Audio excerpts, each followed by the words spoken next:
Thank you, Speaker. My question is to the Prime Minister.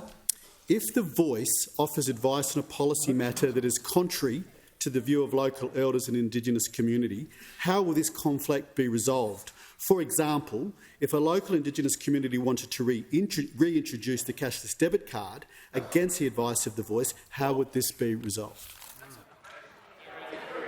Order. Members on my left.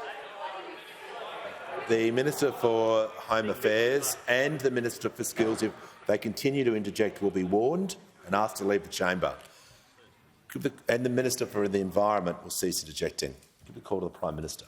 Thanks, Mr Speaker. An Indigenous advisory body that's established by the Constitution and which provides non-binding advice to the Parliament about Indigenous affairs is the best way of addressing the need for practical guarantees that policy making will be done better in the future without undermining the fundamental structure of the Constitution. That's my view. It's also the view of the member for Bowman. Shadow Minister, because they're his words.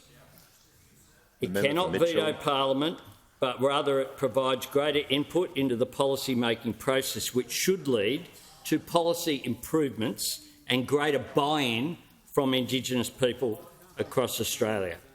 Also, a very important point going forward. Member for Deakin. Member for Deakin, cease interjecting. That is why. And further on, that is also the member for Barara. But I do want to say that on the opposition's tactics, we know that Noel Pearson had something important to say as well. And Noel Pearson, I would hope, is someone that's respected by everyone in this chamber. I've heard him quoted by people right across the Parliament in the past.